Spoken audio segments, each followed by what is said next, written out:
gorgeous. It's only me. Happy new moment. Thank you so much for choosing to join me today to have a really fun time analysing something that's been requested for years. Faith No More, Midlife Crisis, allegedly featuring a rather special vocal performance from one Mike Patton. Special vocal performances are my jam. It's my jam. They are what unites us as a family. I know nothing about this singer, performance, band or anything at all, so I'll be listening to it for the first time with you now and analysing it on the fly because I'm a huge nerd and that is what brings me joy in life. So if you still haven't clicked away, then buckle up, cozy on down and let's do that. If this is your first time doing so, then welcome. My name's Lolli. I'm a voice specialist. You've met me at a good time because the fairy cave is now so legit. I've been truly blessed by my friends at Vcoustic with fashionable and functional acoustic delights. At least I look the part now. My next guest, an extremely talented group of performers. They've been billed by several magazines as Band of the Year. Just received a Grammy nomination for Best Hard Rock Performance for their CD Angel Dust, performing Midlife Crisis from that album, Faith No More. It sounds like a lot of his fans are extreme vocalists. Extremely talented group of performers. He must be the vocalist's vocalist. Some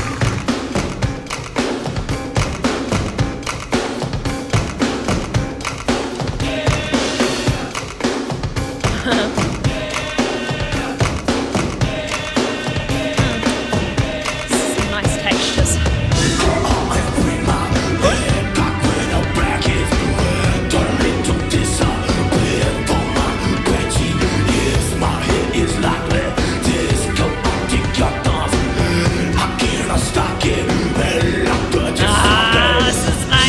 Did you notice how he's sort of disguised in these deep, low inhales amongst the It's very interesting. The more unique, the better. And this is definitely on the more unique end of the spectrum.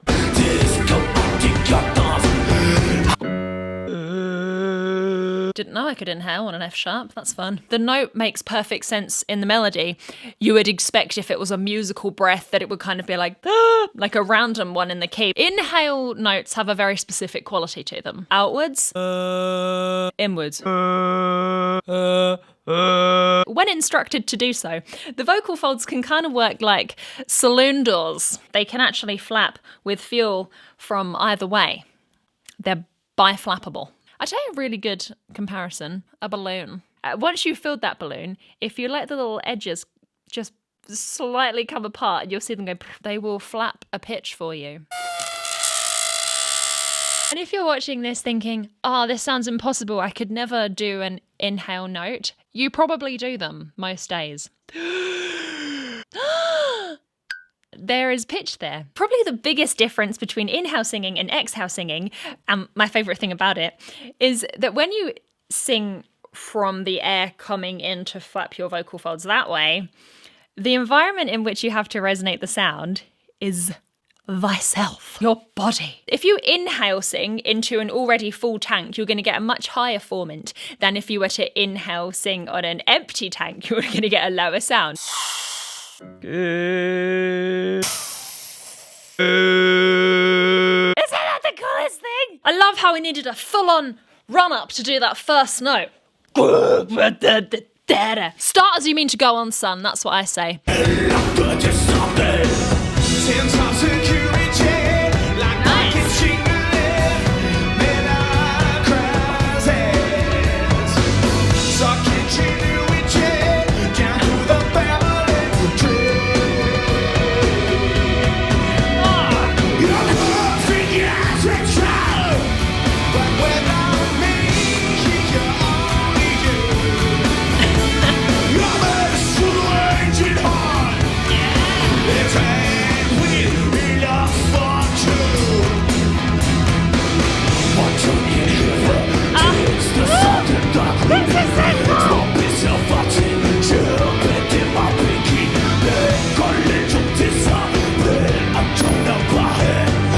These lyrics are a mystery.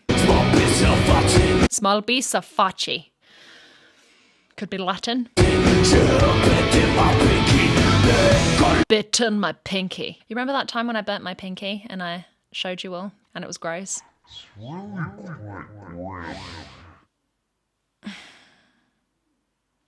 Shall we look up the lyrics? No, I don't think it's Latin. Ah! Bending my pinky back was the correct words. I understood the sentiment. It was something bad about pinkies. He's doing this really cool disjointed thing where he's singing words over bar lines. So you would think when you read what an inheritance that it would be all in the same line. What an inheritance. The salt and the Kleenex. But he's doing what an inheritance, the salt and the Kleenex, more bits of attention. And this is very deliberate and very clever because every line follows the same pattern and there's no rush syllables or anything. So you know that it was composed intentionally that way. And I really like it. And the lyrics are actually super cool. I'm glad that he forced me to look them up. And now that we can see the lyrics, we can even further appreciate the fact that he is not only just in-house singing, they're not arbitrary notes, they are actual lyrics. What an inheritance, the salt and the Kleenex. It's really impressive. He's got to make sure that his larynx is low and relaxed enough, otherwise it would sound like...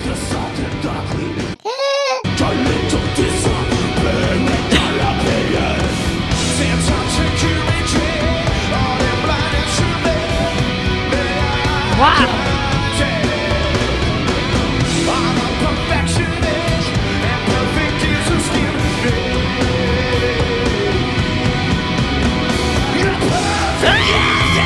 Oh, golly!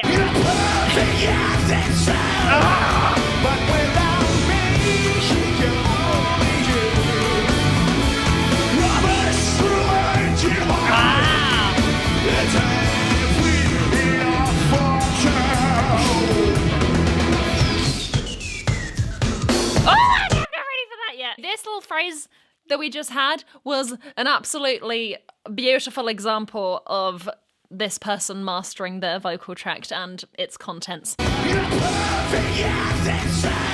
This is supraglottic tissue, so false folds and stuff, resonating in a higher part of his... You're perfect, yes, that's true! It's kind of more up here. And then... similar kind of location for resonance, but then all of the supraglottic tissues are... and we just get the true vocal folds up without me. Until...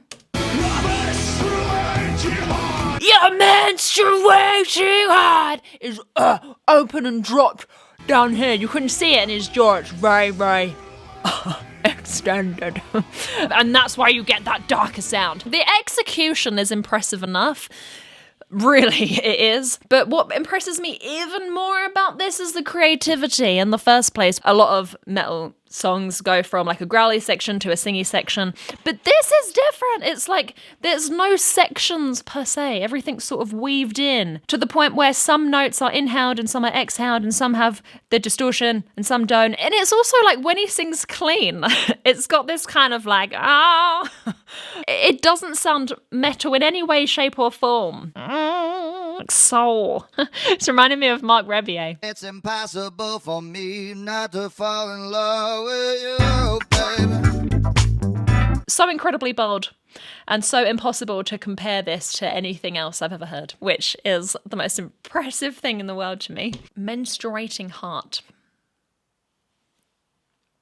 Yeah.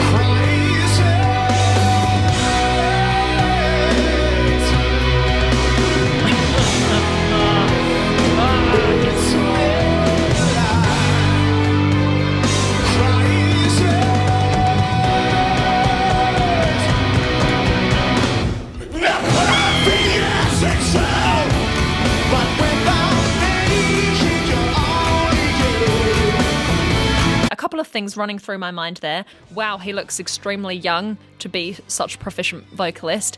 And isn't that nice that we get a moment to see his larynx?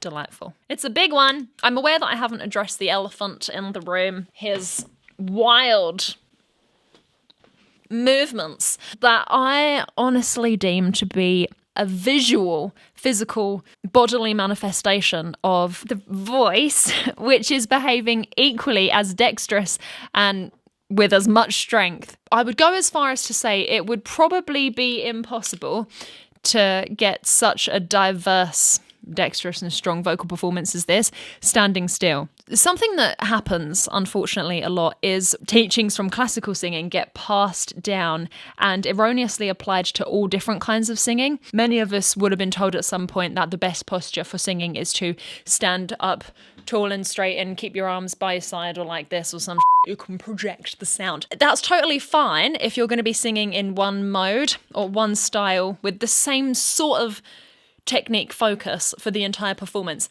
But if you have to, or if you want to change it up as much as he is doing, you are absolutely going to need to change up your physical movements as well. It's an extremely vocally athletic feat that would need to be accompanied by something physically athletic as well. Because he's got such a wide base and his muscles are so engaged and they're so anchored from the hips below, it gives his body from the hips above lots of support so he can feel free to really expand his lungs and bring them back in again, squeeze all the internal organs up and let them down to make lots of room. This rounding of the shoulders that he's doing is very physically effective as well, because when we round our shoulders down, we can't get tense in the chest.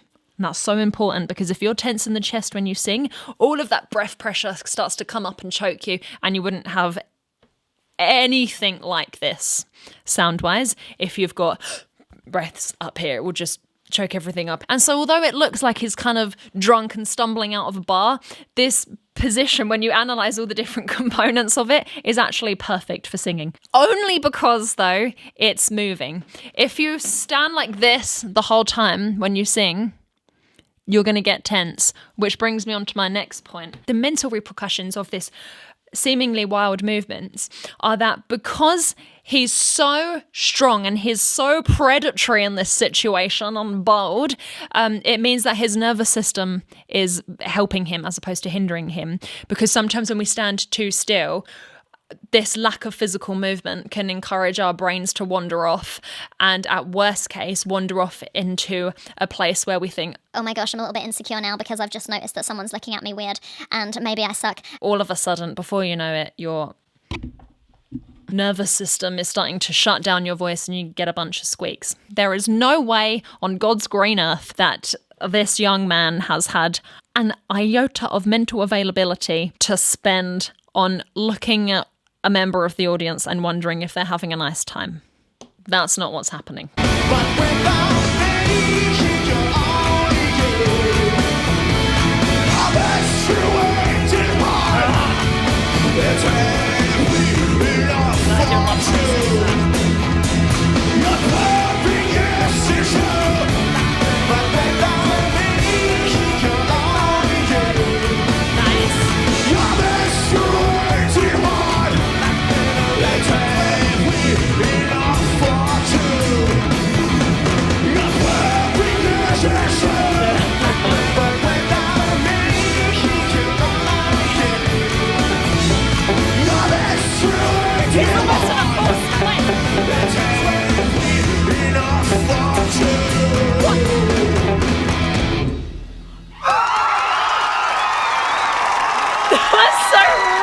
Okay, so he's on a full split, and then we've got these like random. Is